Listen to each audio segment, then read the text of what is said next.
Dandy. Once upon a time, in a dirty old apartment on the 9th floor of a dirty old building, a man named Fyne was practicing the guitar.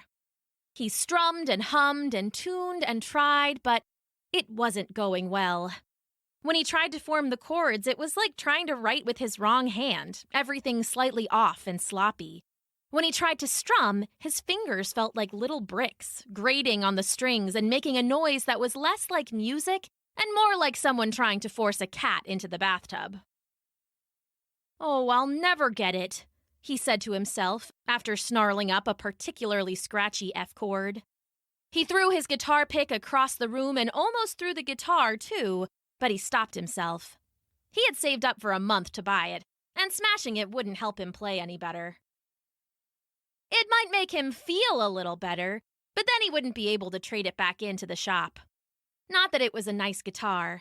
It was secondhand and not well cared for, ragged on the edges and loose about the pegs. Still, the strings were new, and it stayed in tune well enough. If only he could play it. "I need to clear my head," he said, setting the guitar aside and throwing on his coat and hat. A trip to the square would do him well. There were always musicians playing there. Singers and strummers, their instrument cases always open for people to toss in a buck or two. Fyne loved to walk the square and listen to them all, though he only had a few pennies here and there to toss them. They all seemed so brave, so bare, just playing for anyone and everyone. It had been their music that had made Fyne want to learn to begin with, silly as that was. He tromped to the stairs and started down. In truth, the kind of deep truth that people can never recognize about themselves, Fyne wasn't a terrible player. He had only been practicing for a few weeks, and he was getting better. Of course, he wasn't anywhere near as good as the players in the square, but if he had stopped to think about it, he would have realized that that made sense. They had been playing for years and had hundreds and thousands more hours of practice than he did. Of course, he never stopped to think about it. Outside, the air was crisp and cool, but without the chill bite of winter, and the square was alive with music. Fyne spent a few pennies on a paper cup of hot chocolate and cradled it in his hands, letting it warm him a little. Aimlessly, he walked from one little crowd to the next, listening to the music. There was a drummer with long hair all woven with beads who played pounding, dancing rhythms. There was a small band with banjos and mandolins playing some old folk standards. Guitars and fiddles, trumpets and saxes, the music from a dozen bands floated over the square and mingled at the edges, making new colors in the overlap. "I wish I could be here playing," Fyne said to himself, sighing as he moved through the crowd, sipping his drink. "Maybe one day. No, it's not for me." He stopped for a time to watch a father and son duo drumming on assorted trash and tossed them a few pennies when they finished and held up their sticks to a scattered applause. From behind him, he heard a soft strum, bright and cheery. A few seconds later, a voice came in, even brighter, and warm and rich and smooth as his hot chocolate. It was a voice that felt sweet and sad, like a good memory you can't go back to, like bedtime nostalgia. Fyne turned around and saw a young woman sitting on a wooden apple crate, a small, sunburst guitar in her arms. The case was open before her, and a crowd was starting to gather as she played. Her song was wistful. She sang about better days and broken promises. She sang about long roads and paths not taken. She sang about the gentle heartbeat of love and how sometimes it was too faint to hear. Around her, the crowd grew quiet, Fyne included, and her music rang out around him.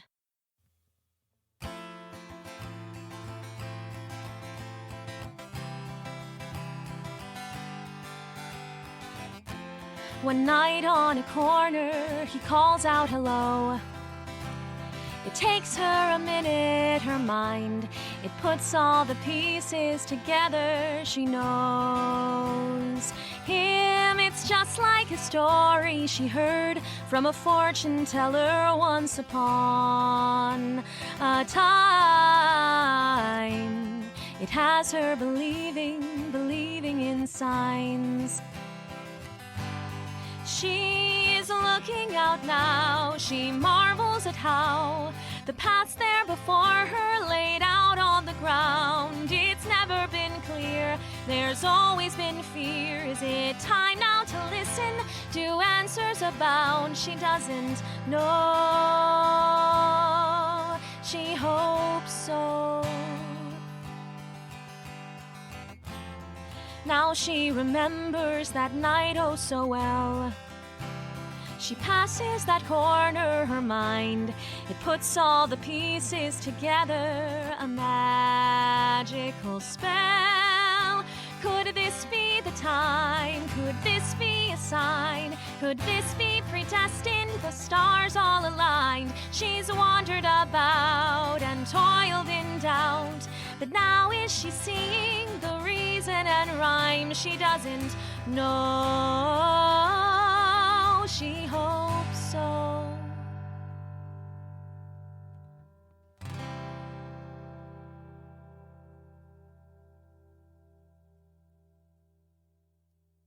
When she finished, everyone clapped and threw money and then moved on. Fyne lingered behind, tears standing in his eyes. The music had touched something in him, stirred it like the embers of last night's fire. It kindled his love of music and the flames grew hot. Suddenly, he couldn't wait to get home and practice his guitar again. "Hey there, friend," the singer said, placing her guitar tenderly back in its case. She stopped and looked closer. "Are those tears? I don't want anyone being sad at my show." Fyne wiped his eyes and shook his head. "No, yes, kind of," he stammered. "They were tears, but I wasn't sad. It was just a beautiful song." "Thanks," the woman said, putting out her hand. "My name is Dandy, by the way." "Fine," he said, shaking her hand. "How do you write songs like that?" Dandy looked into the distance, eyes and thoughts obviously far away. "I don't know. I think it's just from spending time on the road and with people and alone. People write songs about things that inspire them." "Well, then," Fyne said, "you must have a lot of songs written about you." Dandy blushed and looked at him for a long moment, trying to see if he was teasing her. When she decided he wasn't, she gave him a little smile. "Not yet," she said. "I've written plenty of songs about me, but no one else has. Maybe one day, if I'm lucky." "Well, one day, if I'm lucky, I want to be able to play and sing like you," Fyne said. "Oh, just takes a little practice," Dandy said, latching her guitar case up. "I'm sure you'll get there." Fyne shook his head. "Your voice is special. I could practice my entire life and never sound as good as you. I have these stubby fingers and I'm basically tone deaf. I think I'm just gonna give up music." "Give up music?" Dandy said. "I don't think that's an option for anyone." "Haha, you haven't heard me sing." "No, I mean it. It doesn't matter what you sound like. It doesn't matter how good you are. Modern times have people convinced that they have to leave singing and playing and dancing to the experts, but that kind of talk crushes souls. Music is as human as breathing, as natural as leaves on the wind. To not sing or play or dance because you aren't perfect, well, that's like not breathing because you have a sore throat." "Huh," said Fyne. "I guess that's true." Music isn't for anyone. It belongs to everyone. It's a release of joy and sorrow and anything else you feel. Music is as important to a person as eating or drinking. Maybe you'll never be the best, but it would be sad if you cut a piece of joy out of your life just because of that. "Oh, but I hate how I sound." "Oh, well, we all hate how we sound," Dandy said with a smile. "At least at first. No one picks up an instrument or even tries to sing and is perfect their first go. Everyone takes practice. Some of us learn faster or slower, but like anything in life, it's a waste of time to measure your speed by other people's. You just learn at your own pace. Practice hard and you will get better. It's important to remember that at first it's hard work, but it's work that anyone can do if they really want to." "That makes sense," Fyne said, a little embarrassed now. Did you ever think about smashing your guitar when you were learning? Dandy laughed. I thought about smashing my guitar case, and my guitar teacher. That's natural, too.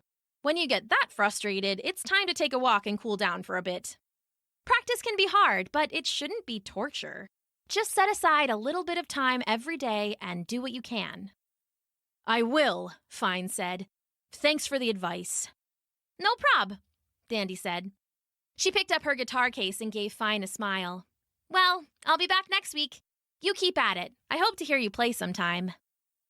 Thanks, he stammered back, and watched her disappear into the crowd. And then, to himself, he whispered, She's right. I need to go practice. He hurried home, and for the next week, he spent every free moment with his guitar. He powered through scratchy chords and his scratchy voice, and he played as well as he could for as long as he could. The tips of his fingers grew tender and hot, and then with a little more work, they grew hard calluses. Suddenly, his chords came a little cleaner, and he could play them for longer without it hurting at all. Still, he took breaks when he needed them, and sometimes it was like magic. He'd be trying to get his hands into a tricky position all day with no luck. It was like his own body was fighting him stubbornly. He'd go to sleep frustrated, and the next day, the shape would come, quick and easy. It was called muscle memory, he learned, and it was one of the many rewards of practice. Another was the first time he played one of his favorite songs. It was slow at first, but he played it again and again, and by the end of the day, it sounded right. It sounded real. To help him get even better, he listened to recordings of other people and played along, pausing and restarting as many times as he needed to get it right. He accepted that he wasn't a fast learner, but that was okay. Even learning slowly was a lot faster than giving up and never learning at all. So, slowly but surely, he got a little better. Not great, barely good, but definitely better. And the next week, when he went to the square, he brought his guitar. He stopped and bought a hot chocolate again, but was too nervous to drink it and handed it off to a passing neighbor's child. Hands shaky, he made his way deeper into the square, barely listening to all the beautiful music around him. Finally, he saw her. Dandy was just finishing her set. A crowd around her was dropping coins into her guitar case as she laughed and shook a few hands. When they drifted away, Fyne wandered over. Hey there, he said. I'm Fyne, from last week. Who? Dandy asked, and then she pushed his arm and laughed. I'm kidding, I remember you. Tell me, have you been practicing? I have. Fyne rubbed the back of his neck and then awkwardly unslung his guitar from over his shoulder. I actually wrote a song. I was wondering if I could play it for you. Dandy clapped her hands and smiled. I love that. Please, go ahead. Well, it's probably not very good, Fyne started to say, but Dandy shushed him down. Oh, enough of that, she said. Just play it already. Okay, here it goes.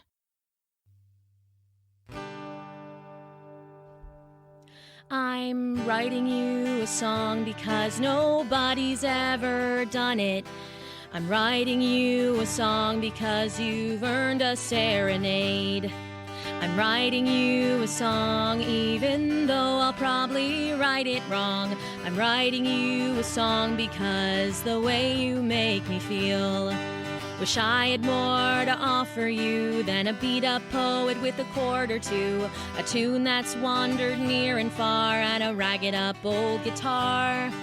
A love like you deserves the best, three-piece suit and a party dress, a choir in a charming key, all sung in harmony. And what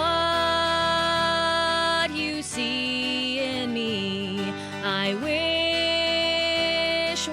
I could see, but maybe I'm something.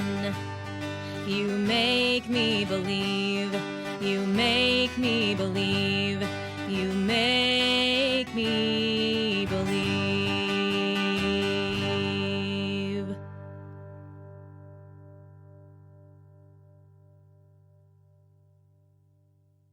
Dandy blushed and smiled and picked up her own guitar. To Fyne's amazement, people started watching him play, some even throwing coins into Dandy's case in front of them. "Mind if I take a verse?" she asked. "Please do." And when they finished, the people clapped, and Fyne and Dandy smiled. "Seems like you can play a little after all," Dandy said. "Just takes a little practice," Fyne laughed, "and the right inspiration." They smiled at each other and launched into another song. And all the people clapped along. The end.